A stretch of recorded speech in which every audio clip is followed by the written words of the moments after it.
Selamat siang, selamat sore, selamat malam dimanapun teman-teman Korwil berada. Kita akan membahas tentang bagaimana memilih responden dengan menggunakan Qiskrit. Nanti kita akan membahas itu semua. Ada beberapa instrumen yang harus disiapkan. Yang pertama ini lembar Qiskrit, ini. Yang kedua lembar RT/RW, yang ketiga lembar kepala keluarga, lembar daftar kepala keluarga, yang keempat angka acak, dan yang kelima adalah PSU. Ya, ini PSU Survei Nasional September 2021. Oke, kita baca awal mulai petunjuk memilih responden dengan Qiskrit. Yang pertama kita lakukan untuk menentukan responden dengan menggunakan Qiskrit adalah datang ke kantor desa, ketemu dengan kepala desa ataupun perangkat desa, menuliskan ataupun bertanya jumlah RT dan RW di desa tersebut. Kita memberi contoh semisal jumlah RT di desa tersebut ada 15 yang terbagi di 3 RW. Cara menuliskannya adalah kita selesaikan dulu RW 1, baru selanjutnya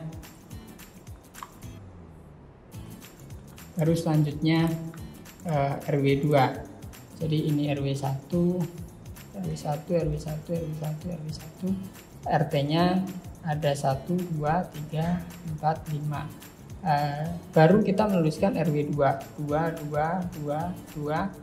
Nah, RW 2 juga demikian, dituliskan ke bawah dari mulai 1, 1, 2, 3, 4, 5.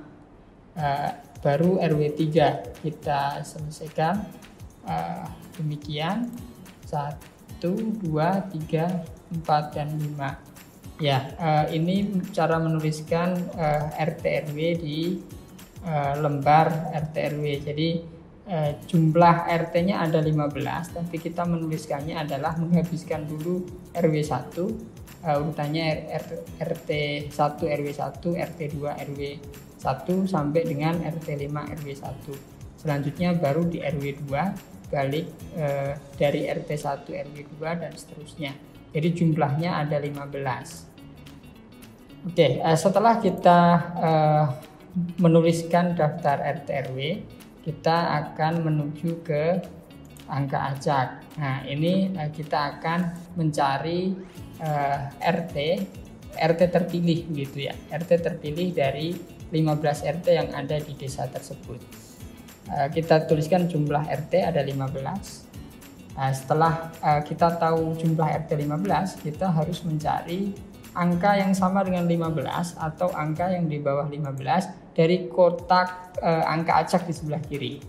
Jadi dicari dari kiri ke kanan angka yang sama dengan 15 atau angka yang di bawah 15. Ini baris pertama tidak ada.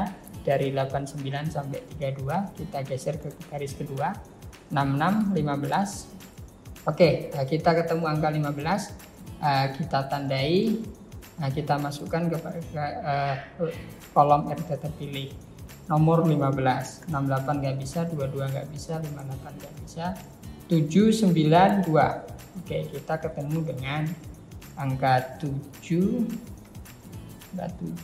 angka 9, dan angka 2. Oke, masih kurang 1, 50 nggak bisa, 99 nggak bisa. Kita masuk ke baris ketiga, 37 nggak bisa, 52, 100, 76, 73, 60, 74, 4. Oke, kita ketemu dengan angka 4. Nah, inilah RT terpilih di kelurahan tersebut yang akan kita datangi untuk ketemu ketua RT dan menanyakan KK di RT tersebut. Setelah kita tahu RT terpilih, kita kembali bergeser ke daftar RT/RW. Ketika kita mengetahui RT terpilih pertama adalah 15. Nah, kita harus mencari tahu RT 15 itu alamatnya ada di mana. Nomor 15 ya maksudnya. Nomor 15 itu alamatnya ada di mana. Ternyata alamat dari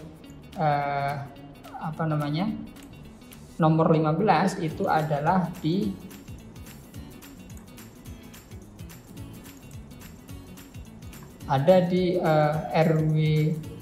RW 3 RT 5. Oke, kita tuliskan RT terpilih pertama ini RT 5 RW 3 ya. Selanjutnya begitu, ini RT terpilih kedua, angka 7 kita cari tahu alamatnya. Ternyata alamatnya adalah RT 2 RW 2 ya. Ini yang RT 2 RW 2 ini nanti kita tuliskan di RT terpilih 2 di bawah ini. RT 2 RW 2. Oke. Dan selanjutnya ya, ini angka 9 berarti alamatnya ada di RT 4 RW 2. Angka 2 berarti di RT 2 RW 1. Terus angka 4 berarti di RT 4 RW 1. Nah, jadi caranya menentukan RT dari angka acak itu tadi demikian ya. Nah, ini sudah komplit, kita sudah tahu semuanya alamatnya. Angka 15 alamatnya di RT 5 RW 3, angka 7 di RT 4 RW 2, angka 7 di RT 2 RW 2, angka 9 di RT 4 RW 2, angka 2 di RT 2 RW 1, dan angka 4 di RT 4 RW 1. Itu untuk menentukan alamat RT RW berdasarkan angka acak yang sudah kita punya tadi. Selanjutnya masih di angka acak, tetapi kita juga harus bergeser ke daftar kepala keluarga. Oke, daftar kepala keluarga ini kita akan tulis setelah ketemu dengan ketua RT di RT terpilih. Ketika RT terpilih itu adalah RT 5 RW 3, berarti kita harus ketemu dengan ketua RT 5 di RW 3. Kita tanya jumlah warga beliau, warga di RT tersebut, katakan di sini ada 32. Kita tuliskan 32 ini jumlah kakak di RT 5 RW 3. Kembali kita akan mengajak untuk menentukan respon kakak terpilih ya.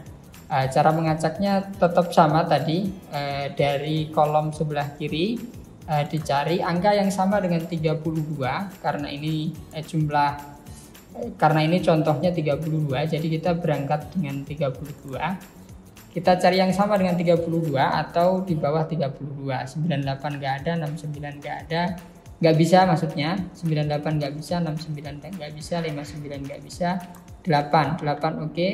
Kita masukkan di kakak terpilih 1. 92 tidak bisa, 87 nggak bisa, 18 ya. Kita ketemu dengan angka 8 dan angka 18 di RT 5 RW 3. Setelah kita ketemu dengan ketua RT dan mengetahui jumlah kakak tadi, tentu ketua RT akan memberikan nama ya. Kita minta nama-nama kepala keluarga di RT tersebut. Kita tulis saja contoh aja ini, Ibnu, Amin, Amar, dan seterusnya ya, sampai 32 katakan, sampai 32. Oke, sampai sini.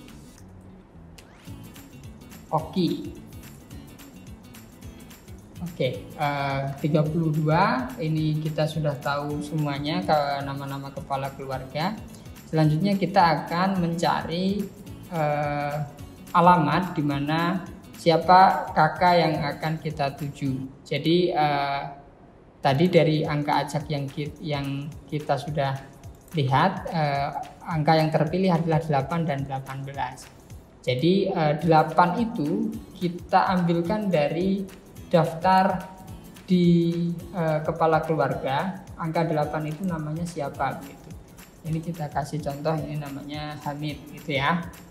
Nah, berarti kita akan ke rumah Pak Hamid. Dan 18 kita lihat saja 18, ini kita kasih contoh Iksan. Oke, jadi di RT 5 RW 3 kita ke tempat Pak Hamid dan Pak Iksan. Ini kita sudah ketemu dengan rumah terpilih, kakak terpilih 1 dan kakak terpilih 2 pada RT 5 RW 3. Oke, selanjutnya untuk menentukan responden, kita tidak bisa langsung untuk mewawancara Pak Hamid ataupun Pak Iksan, tetapi kita harus melihat lagi, kita balik kepada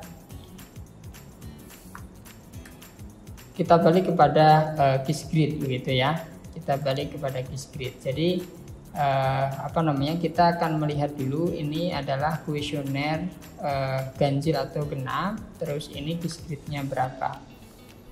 Oke, kita buka PSU-nya. Ini ini PSU. Kita contoh saja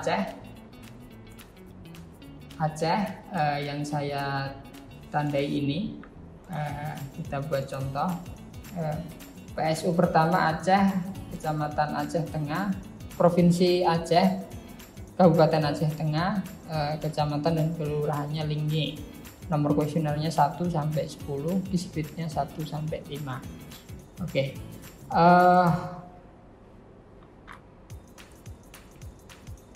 Kakak pertama tadi yang terpilih adalah 8 dan 18. Rumah yang akan kita tuju adalah rumah Pak Hamid dan rumah Pak Iksan. Nah, jadi kita akan menuliskan, kita akan ke rumah Pak Iksan, rumah Pak Hamid ya, rumah Pak Hamid. Kita akan bertanya, di sana ada anggota keluarga jumlahnya berapa dan siapa aja. Tetapi harus dilihat bahwa ini adalah kita ambil contoh, ini adalah kuesioner ganjil. Kalau ini kuesioner ganjil, ya kan, kuesioner ganjil, contoh ini kuesioner 1 ya, kuesioner 1 di Aceh begitu. Ini kita akan ke rumah Pak Hamid, bertanya anggota keluarga laki-laki begitu. Cara menuliskannya adalah contoh ini Pak Hamid, bawahnya anaknya barangkali Abdul. Terus yang kedua adalah Imam. Ya, contoh ini di rumah Pak Hamid, anggota keluarga laki-laki yang umurnya lebih dari 17 tahun itu ada 3. Pak Hamid katakan umurnya 56, Abdul 21, dan Imam katakan 18.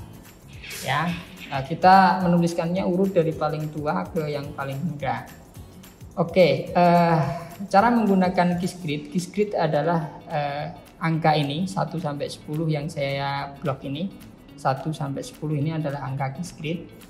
Di slide sebelah ini di PSU dijelaskan bahwa Quizgrid di PSU pertama ini adalah 1 sampai 5. Dengan demikian kita hanya bisa menggunakan angka Quizgrid 1 sampai 5 untuk PSU ganjil ya. Untuk PSU ganjil Quizgridnya 1 sampai 5. Untuk PSU genap seperti ini, nomor 2 ini PSU nomor 2, ini Quizgridnya 6 sampai 10. Ya, setelah kita tahu Quizgridnya 1 sampai 5, kita akan melihat ini adalah kuesioner berapa. Tadi saya sudah sampaikan, ini kita contohkan adalah kuesioner 1. Nah, kalau kuesioner 1 berarti Quizgridnya adalah 1. Ya kan, Quizgridnya adalah 1 karena Quizgrid yang digunakan untuk kuesioner ganjil adalah 1 sampai 5. Kita tandai Quizgrid 1, kita tandai gitu. Terus Terus kita tarik angka 1 begitu. Kita tarik daftar anggota keluarga yang terakhir sampai bertemu dengan angka 1 di atasnya. Angka 1 di atasnya. Jadi ketemunya adalah angka 3. Ketemunya angka 3, ini yang saya blok warna hijau. Jadi yang diwawancara untuk kuesioner 1 pada PSU 1, kalau jumlah anggota keluarga laki-laki itu ada 3, berarti yang diwawancara adalah daftar keluarga nomor 3. Jadi imam yang akan diwawancara. Kita kasih tanda ini responden terpilih. Ya, responden terpilih. Oke. Nah, ini karena yang ketemu di simpangan ini, simpangan Qiskrit dan simpangan daftar keluarga paling bawah adalah angka 3, berarti yang diwawancara adalah angka 3. Oke, sekarang saya kembali mau menyampaikan untuk menentukan angka Qiskrit. Jadi ketika PSU ganjil itu dipastikan Qiskritnya adalah 1 sampai 5. Seperti ini. Ini yang saya tandai, yang saya blok. PSU ganjil, PSU nomor 1, Qiskritnya itu pasti 1 sampai 5. Selanjutnya ini juga akan saya blok. Coba saya warnai hijau. Nah, PSU kedua ini, PSU genap ini, Qiskritnya pasti 6 sampai 10. Ya. Kalau ganjil, PSU ganjil itu Qiskritnya 1 sampai 5. Kalau PSU genap itu adalah Qiskritnya 6 sampai 10. Cara menentukan Qiskrit pada masing-masing kuesioner. Nah, jadi setiap PSU itu kan mempunyai 10 kuesioner ya. 1, 2, 3, 4, 5, 6, 7, 8, 9, dan 10. Oke, ini coba kita buat. Ini saya tuliskan nomor kuesioner ya. Nomor kuesioner dari masing-masing PSU pasti kan ada 1 sampai 10. Kalau ini mulainya dari 11, berarti 11, 12 sampai 20. Kalau ini PSU ganjil, kalau ini PSU ganjil, Qiskrit yang akan digunakan adalah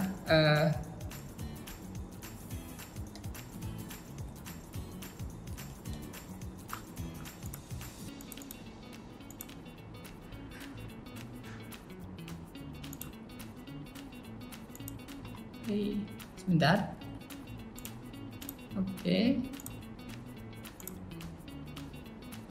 Oke, ini kuesioner 1 pada PSU ganjil. Cara menuliskan Qiskritnya adalah kuesioner 1 berarti Qiskritnya 1, kuesioner 2 berarti Qiskritnya 2, kuesioner 3 berarti Qiskritnya 3, kuesioner 4 berarti Qiskritnya 4, kuesioner 5 berarti Qiskritnya 5. Karena Qiskrit di PSU ganjil cuman sampai 5, untuk kuesioner 6 kita kembali lagi ke angka 1. Qiskrit 1 untuk kuesioner 6, Qiskrit 2 untuk kuesioner 7, Qiskrit 3 untuk kuesioner 8, Qiskrit 4 untuk kuesioner 9, dan Qiskrit 5 untuk kuesioner 10. Nah, jadi begini cara menentukan Qiskrit pada PSU ganjil.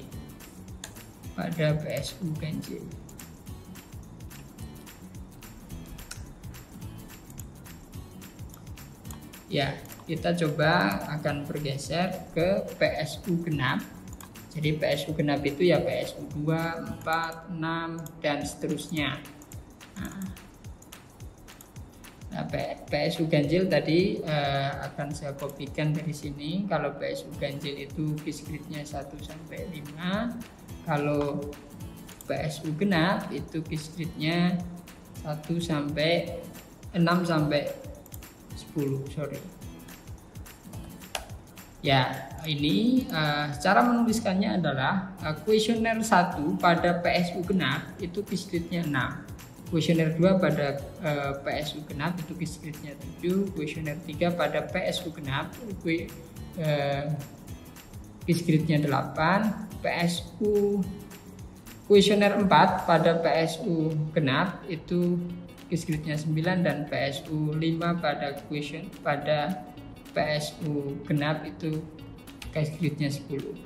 Karena Qiskritnya cuma 6 sampai 10, seperti tadi di ganjil, kita akan kembali mengulangi kuesioner 6 pada PSU genap itu akan menggunakan Qiskrit 6. PSU 7, kuesioner 7 pada PSU ganjil, pada PSU genap menggunakan Qiskrit 7, dan 8 menggunakan 8, 9 menggunakan 9, dan 10 menggunakan 10. Jadi mohon nanti untuk Korwil bisa dibantu untuk menentukan Qiskrit dari masing-masing nomor kuesioner yang sudah ada pada PSU yang sudah dibagikan. Jadi sekali lagi, kalau PSU-nya ganjil, kita akan menggunakan Qiskrit 1 sampai 5. Kuesioner 1 pada PSU ganjil menggunakan Qiskrit 1. Kuesioner 2 pada PSU ganjil menggunakan 2, dan seterusnya sampai 5. Ketika kita sampai pada kuesioner 6 pada PSU ganjil, kita kembali menggunakan 1 karena Qiskritnya cuma 1 sampai 5. Demikian juga dengan PSU genap, ketika kita ketemu dengan kuesioner pertama di PSU genap, kita akan menggunakan Qiskrit 6. Kuesioner kedua pada PSU genap, kita akan menggunakan Qiskrit 7, dan seterusnya. Ketika kita sampai kepada kuesioner ke-6 pada PSU genap, kita menggunakan Qiskrit 6, karena kita balik ke Qiskrit 6 karena Qiskrit untuk PSU genap dibatasi hanya 6 sampai 10. Jadi nanti para Korwil bisa dibantu untuk menentukan Qiskritnya dari masing-masing nomor kuesioner yang sudah dibagikan. Demikian cara menentukan atau memilih responden dengan metode Qiskrit. Kalau barangkali mungkin satu contoh lagi untuk PSU genap akan kita coba. PSU genap atau kuesioner genap lah. Oke, kita masuk kepada kita masuk pada yang ini ya. Kakak terpilih kedua adalah 18. Kakak terpilih kedua adalah 18. 18 adalah rumah Pak Iksan gitu ya. 18 rumah Pak Iksan, berarti kita akan ke rumah Pak Iksan untuk menentukan menentukan responden yang akan terpilih. Ketika kita sudah sampai ke tempat Pak Iksan, kita akan tanya, ini mohon izin saya hapus, ini kita hapus untuk untuk kita coba lagi.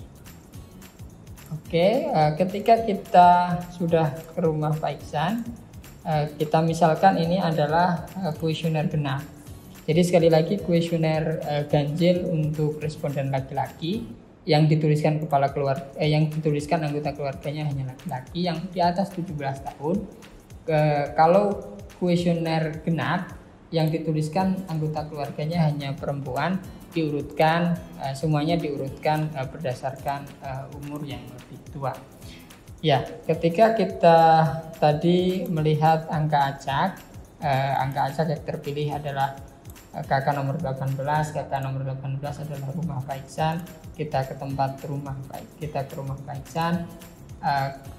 Kita akan menuliskan nama anggota keluarga perempuan karena kuesioner ini adalah kuesioner genap. Contoh, ini adalah kuesioner nomor 2 gitu.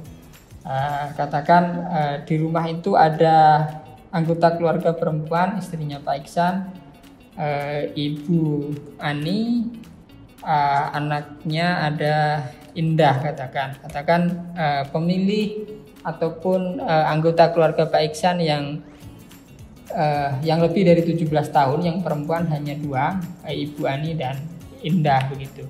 Kita kasih contoh, ini umurnya 46 dan ini umurnya adalah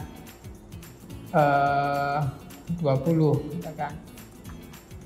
Oke. Ya, ini kita contohkan tadi adalah kuesioner genap. Kita sambil melihat tadi ya, sambil melihat PSU-nya, script-nya gitu. Ketika ini adalah kuesioner genap di PSU ganjil ya, kuesioner genap di PSU ganjil berarti ini kuesioner genap di PSU ganjil, di PSU pertama kan tadi ya. Jadi yang akan digunakan tetap 1 sampai 5 karena sekali lagi ini PSU-nya ganjil, tetapi kuesionernya genap. Makanya kenapa yang dituliskan di sini hanya perempuan, ya kan? Kalau kuesioner kedua PSU ganjil yang akan kita kisgridnya adalah 2. Kisgridnya adalah 2. Sudah seperti ini saya sampaikan tadi. Kisgrid 2 untuk kuesioner 2 pada PSU ganjil. Caranya sekali lagi, kita akan tarik daftar nama anggota keluarga paling bawah. Tarik ke kanan ya, tarik ke kanan, kita tandai tarik ke kanan sehingga ketemu dengan angka kisgrid. Kita tandai yang ada di bawah 2. Oke, ini kita tandai warna kuning. Jadi yang akan kita wawancara adalah anggota keluarga nomor 1. Nomor 1 ya, nomor 1. Jadi Ibu Ani yang akan kita